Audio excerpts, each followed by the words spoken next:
બાળકો આજે આપણે હિન્દીમાં પાઠ 4 કથની ઓર કરની વિશે ભણવાના છીએ। હવે એના વિશે તમને એક સરસ મજાનો વિડિયો દેખાડીશ। ईश्वर ने मनुष्य को अन्य प्राणियों से श्रेष्ठ बनाया है, कई गुणों से उसे संवारा है। इसका उसे अभिमान भी होता है, परंतु स्वयं को गुणों की खान समझने वाला व्यक्ति कई बार ऐसे कार्य करता है जिन्हें वह गलत बताता है। कथनी और करनी में अंतर के ऐसे कई उदाहरण रोज देखने में आते हैं। बस्ती के बीच सरकार ने पार्क बनाने की जगह छोड़ रखी थी। बरसात के मौसम में मोहल्ले के एक सज्जन ने उसमें फूलों के पौधे लगाने की सूझी। बात अच्छी थी। वे कहीं से पौधे लाए, कतार से उन्हें रोपा, देखभाल की, पौधे बड़े हो गए। कुछ दिनों बाद फूल खिलने लगे, पार्क अच्छा लगने लगा।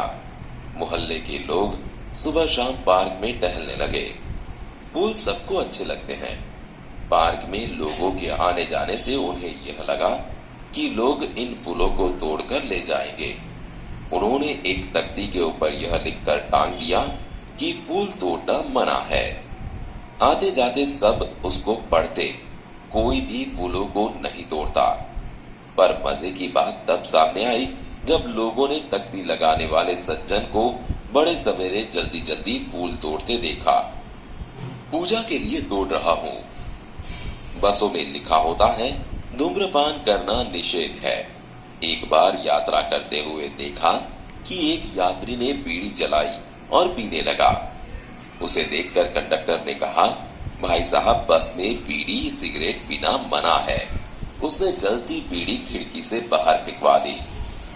थोड़ी देर बाद कंडक्टर ड्राइवर के कैबिन में जाकर बैठा, सिगरेट जलाई और दोनों पीने लगे। एक दूसरे यात्री ने यह देखा तो लिखे हुए वाक्य की तरफ इशारा करते हुए कंडक्टर से कहने लगे, भाई साहब, बस में सिगरेट पीना मना है। इस बात पर कंडक्टर शीघ्र बोल उठा, यह वाक्य आपके लिए है, न कि हमारे लिए। एक व्यक्ति दुकान पर गया। स्कूटर दुकान के सामने खड़ा कर ही रहा था कि दुकानदार बोला, आप अपना स्कूटर वहां सामने वाहन रखने के स्थान पर खड़ा करके आए। मुझे ज्यादा समय तक थोड़ी ही रुकना है, मैं तो सामान लेकर अभी चला जाऊंगा। पर दुकान के सामने बीच सड़क पर स्कूटर खड़ा रखना कोई ठीक बात नहीं। सज्जन ने स्कूटर वाहन खड़ा करने के स्थान पर ले जाकर खड़ा किया और वापस आकर सामान खरीदने लगे। इतने में स्कूटर लेकर दुकान पर एक लड़का आया। स्कूटर दुकान के सामने खड़ा करके वह दुकान के अंदर चला गया। आपने इसे मना नहीं किया? यह तो मेरा बेटा है। कुछ लोग ऐसे भी होते हैं जो आदर्श की बातें करते हैं, लेकिन जब उन्हें अपनाना पड़े तो वे आदर्श भूल जाते हैं। एक दिन एक सज्जन के घर उनके मित्र मिलने आए। दोनों मित्र बातचीत में मग्न थे कि किसी ने दरवाजा खटखटाया। उन्होंने खिड़की से झांक कर देखा, बाहर मकान मालिक खड़ा था, जो पिछले 4 माह का किराया मांगने बार बार आ रहा था। उन्होंने अपने बच्चे को समझाकर बाहर भेजा। जब बच्चा बाहर गया तो मकान मालिक ने उससे कहा, तुम्हारे पिताजी से कहो कि मैं मकान का किराया लेने आया हूँ। पिताजी ने कहा है कि वे घर पर नहीं है। बच्चे की बात सुनकर मकान मालिक हंसने लगा। घर में बैठे मित्र के चेहरे पर भी मुस्कान आ गई, जिसे देखकर वे सज्जन पानी पानी हो गए। एक सज्जन ने अपने पोते को यह सिखाया था कि हमें कभी किसी काम को गलत ढंग से नहीं करना चाहिए, सदा अपनी बारी की प्रतीक्षा करनी चाहिए। बिल जमा कराने वालों की लंबी कतार देखकर वे कोई उपाय सोचने लगे। उन्होंने खड़े हुए लोगों को ध्यान से देखा। आगे ही एक परिचित व्यक्ति खड़ा दिखाई दिया। वे तुरंत उसके पास गए और बोले, बेटा, ये बिल तुम घर पर ही भूल आए, लो इसको भी जमा करा दो। वह व्यक्ति कुछ बोले उससे पहले ही बिल व राशि उसके हाथ में थमा दी और एक तरफ जाकर खड़े हो गए। पोता बार बार कहने लगा, दादाजी लाइन में लगिए न। उसकी बात सुनकर लोग हंसने लगे।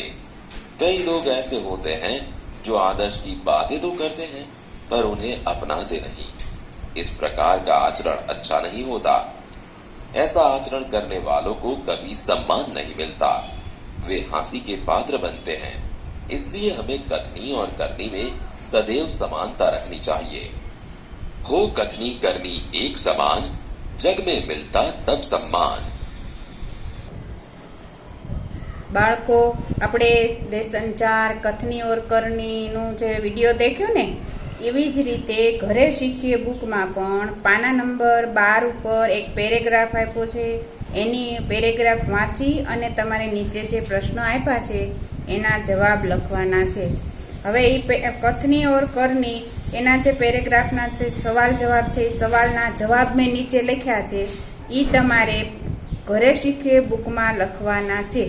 અને પાના નંબર 13 ઉપર પણ જો આપેલા છે, એ 12 અને 13 ઉપરના બંને પ્રશ્ન પેજ નંબરના પ્રશ્નના જવાબ આમાં સાથે મોકલું